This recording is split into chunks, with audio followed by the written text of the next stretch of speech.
everybody. Welcome back to another day of art. And today we're going to work on some drawing skills, and we're going to work on, hopefully we're going to use chalk pastels if you have those at home. If you do not, you could use pencils, crayons, watercolors, whatever. Our subject matter is going to be animals, which is always one of my favorites. I am selecting my dog Cody. I'm going to look at a photograph, but you could do this by sitting and looking at your animal and just doing some quick sketches and work from there. I want to show you who's here with me today. We've got my boy Scout. Hi, Scout. Yeah. And he's going to hang out with us. And Mr. Cody. Cody is our subject matter today, right, Cody? Yeah. I hope you could see him. I can't tell what I'm videotaping or not. Yes, he's a good boy. Anyway, we are going to work starting with pencils, but of course, before we start anything, we're going to take our 3 deep breaths with the chime. Remember to breathe in through your nose and blow it out through your mouth. And we're just preparing ourselves for art. Here we go.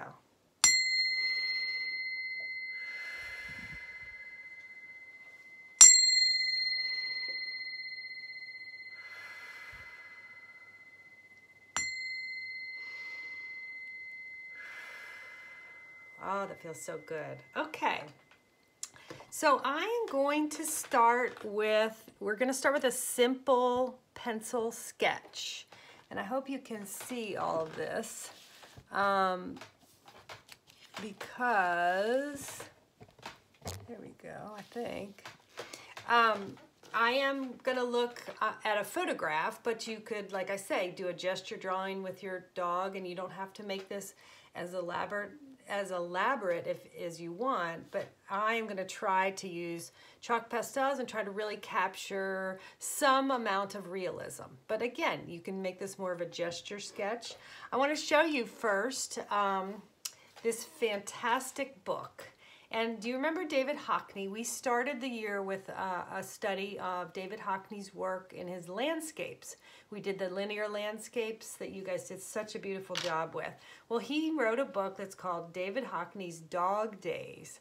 And of course, since I love dogs so much, I adore this book, but it's got wonderful sketches and paintings of his dogs.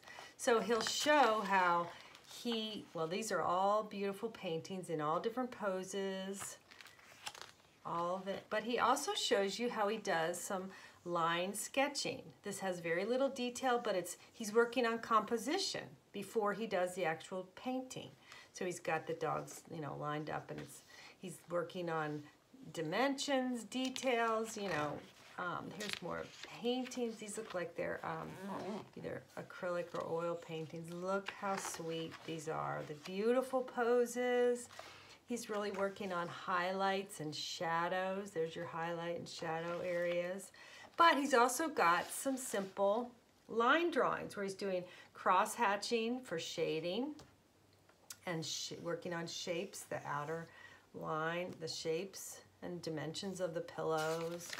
Lots of different just quick sketches he does. It shows you sort of how the artists work. Look, he's looking at poses like this, and then of course here's the ending painting, I think. He's got lots of beautiful drawings and paintings, and I just absolutely love this book. I mean, these are just beautiful. Lots of beautiful colors. Again, beautiful highlight and shadows. Moving poses, everything. When we get back together, we're going to sit and look through this book page by page. It is so much fun. But you can just see the love and joy of his animals in these paintings. And look, there they all are right there on the back. There he is sitting there. I just love it. So I am starting with a pencil sketch.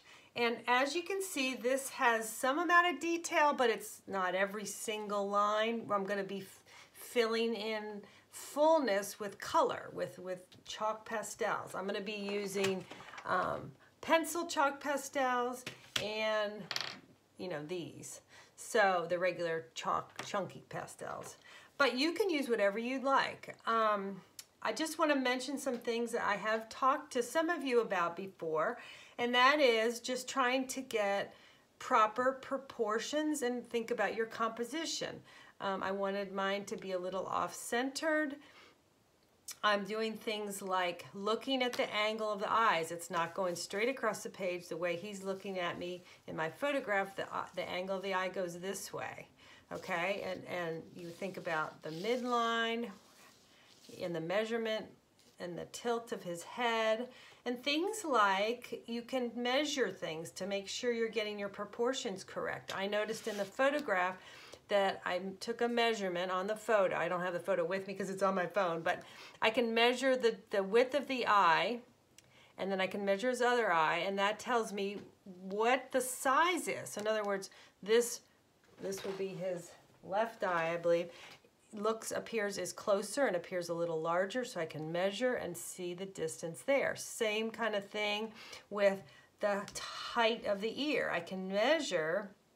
I noticed that the inside was like 1 to this portion, but then if you went to there, I knew that this much more made it the right height, if that makes sense. You can kind of test and check yourself, like, do I have too much distance or not enough between the ears, things like that. These are all just little skill building things. You'll just get better and better as you keep practicing. Again, practice, practice, practice. If you spend 5, 10, 15 minutes every day looking at an object and drawing it the best you can, you will get better and better at drawing. Your observational skills will increase, all these things. So I want you just to grab either a photograph or do some quick sketches of your animal at home or a favorite animal, and then I want you just to lay in kind of a overall design, overall line drawing.